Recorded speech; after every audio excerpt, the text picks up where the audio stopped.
ये जानना चाहूँगा, जब भी हम इस सीरीज़ की बात करते हैं तो पहला सवाल ये होता है वेयर इज़ द पेस। हमारी फास्ट बॉलिंग बड़ी इनएक्सपीरियंस नज़र आ रही है। दो फास्ट बॉलर्स का तो हमारे डेब्यू हो रहा है, अहमद दानियाल और सलमान मिर्ज़ा का, लेकिन on the other hand Bangladesh के पास उनकी बॉलिंग में काफ़ी एक्सपीरियंस है। कैसा देखते हैं इसको?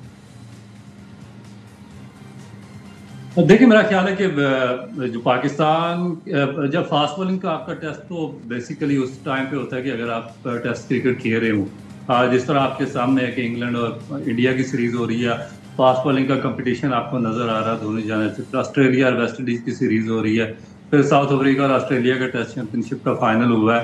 तो उसमें पता चलता है कि कौन सा बॉलर है वो रिदम में है, कौन सा बॉलर फिटता है, किसका वो टेक्निकली बेहतर है, या कौन लंबे स्पेल कर सकता है। ये जो T20 क्रिकेट है इसमें आप कुछ, क्योंकि हमारा जो पाकिस्तान का क्रिकेट बोर्ड है उसने हमारी पूरी कौम को इसी तरफ ही लगा दिया T20 की तरफ। और जो लॉन्ग फॉर्मेट है जिसमें जेन्युइन एक टेस्ट होता है आपकी क्रिकेट का, आपके स्किल्स का, आपके डेवलपमेंट के लेवल का, उसकी तरफ इनका कोई बिल्कुल वो प्रायोरिटी में शामिल नहीं है। तो इनसे जो अभी अनाउंस हुई है टीम, तो मेरा ख्याल है कि जो आपके अच्छे लड़के थे, जिस तरह अली रजा था जो एक यंग प्रोस्पेक्ट अंडर 19 की, उसको डेफिनेट उसको साथ रखना चाहिए था, उसको चांस देना चाहिए था। बाकी जो अब्बास अफरीदी है वो तो सीजनल प्लेयर है, काफी अरसे से खेल रहे हैं। मगर एक और सरप्राइज एक्सक्लूजन हुआ है क्योंकि आकिफ जावेद ने बड़ा एक्स्ट्रा ऑर्डिनरी परफॉर्म किया था न्यूजीलैंड में, और उसकी अपनी जो पेस थी वो भी बहुत अच्छी थी, लाइन एंड लेंथ भी अच्छी थी, और उसने बहुत इंप्रेस किया था, उसको डिस्कार्ड किया। तो आप देखते हैं कि जो नए लड़के इन्होंने शामिल किया वो किस हद तक वहां पर रिजल्ट प्रोड्यूस करेंगे।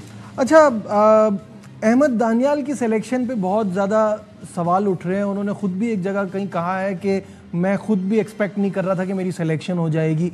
और वसीम जूनियर को इनकी जगह क्या आपको नहीं लगता टीम का हिस्सा बनाना चाहिए था?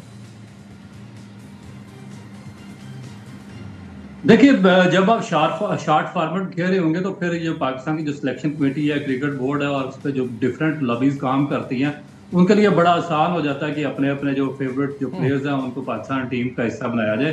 क्योंकि इसमें इतना ज़्यादा स्ट्रगल तो करनी नहीं पड़ती, क्योंकि अगर ये लोग अपना कोई प्लेयर या किसी लॉबिंग के साथ टेस्ट क्रिकेट का हिस्सा बना दे या वनडे का, तो वो एक ही मैच के बाद वो बहुत बुरी तरह अब पब्लिक के सामने एक्सपोज हो जाएगा। मगर T20 क्योंकि एक डिफरेंट शॉर्ट फॉर्मेट है और इसमें थोड़ा सा सर्वाइवल का मौका मिल जाता है, और आपको ये भी फिर एक मौका मिल जाता है कि आप अपने अपने लॉबी के प्लेयर्स को इंडल्ज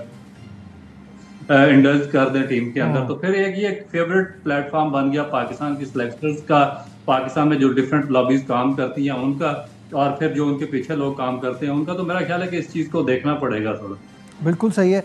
अच्छा, मैं तो खुद इस फेवर में हूँ कि जब आप कमज़ोर टीमों के खिलाफ खेलें, लोअर रैंक टीमों के खिलाफ खेलें, तो यंगस्टर्स को मौका दें, बट वो उसका भी कोई एक तरीक़ेकार होना चाहिए। और जहाँ आपके एक्सपीरियंस और स्टार प्लेयर्स की बात आ जाती है, शाहीन शाह अफरीदी को आपने देखा कि PSL में इतनी शानदार परफॉर्मेंस, टॉप विकेट टेकर वो बने। हमारे हेड कोच कह रहे हैं उनको काम की ज़रूरत है। क्या आपको लगता है उनको काम की ज़रूरत है, अपनी चीज़ों को ठीक करने की ज़रूरत है?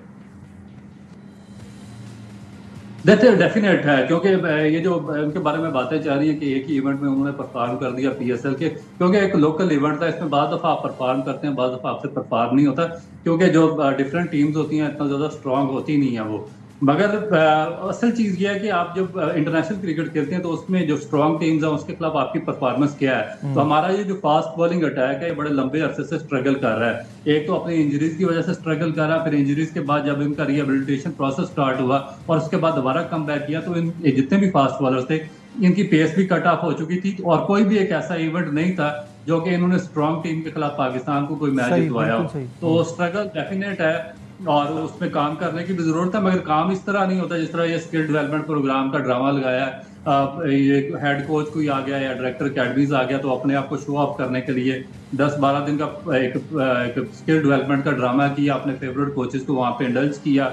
मैं तो हैरान हुआ कि इस किस्म का स्किल डेवलपमेंट प्रोग्राम था कि जिसमें इंटरनेशनल प्लेयर्स हैं जो पाकिस्तान टीम में सेलेक्ट होकर आ रहे हैं, कोई उनको बॉल पकड़ना सिखा रहा है, कोई उनको भागना सिखा रहा है, कोई किसी को बैट पकड़ना सिखा रहा है, कोई बैट स्विंग उसको की स्पीड तेज करना सिखा रहा है। तो ये एक अजीबोगरीब किस्म का, मैंने पहली दफा इस तरह का कोई एक ड्रामा देखा, तो इसको बेहतर तरीके से आप ऑर्गेनाइज कर सकते हैं। बिल्कुल, जो वो हमारे पास भी जो फुटेजेस आ रही थी, शैडो प्रैक्टिस हो रही है, वो मतलब ये तो अंडर 14 के बच्चों को कराई जाती है। ये क्या ये गिमिक था, या आपको लगता है कि ऐसी एक्टिविटीज होती रहें तो आगे ठीक भी हो जाएंगी?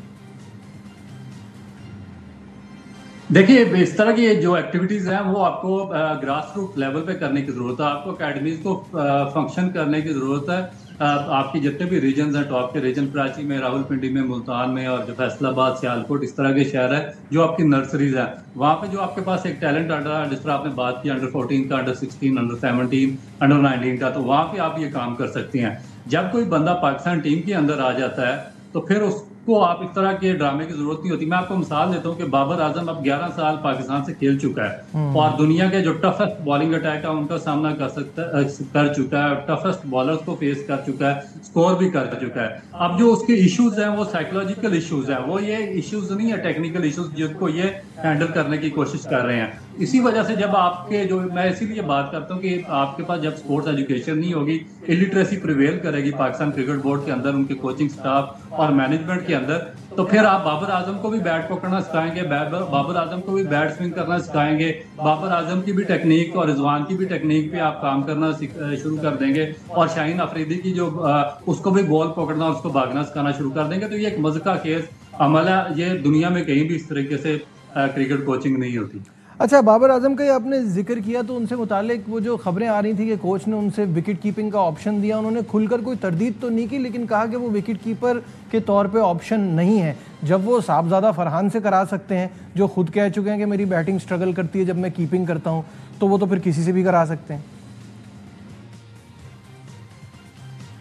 बिल्कुल भी नहीं। आपको जो आपका जनरल विकेट कीपर है उसके साथ ही जाना पड़ेगा, क्योंकि क्या फायदा है कि जब आपका एक जिस तरह साहिबजादा फरहान है वो कंटिन्यूसली स्कोर कर रहा है। आपने देखा होगा कि जो फाइनल मैच था इस्लामाबाद का, उसमें जब उससे कीपिंग करवाई गई, ना उससे बैटिंग हुई और ना कीपिंग हुई, और उसका जो एक डिजास्टर्स इफेक्ट आया वो उनकी टीम की परफॉर्मेंस पे पड़ा। इसी तरीके से अगर आप किसी ने जो अगर बाबर आजम को ये पेशकश की है तो मेरा ख्याल है कि ये एक आप इसको कह सकते हैं कि मुझे तो नहीं इसकी समझ के किस सोच और किस माइंडसेट पे उन्होंने इस तरह की बात की है। बिल्कुल।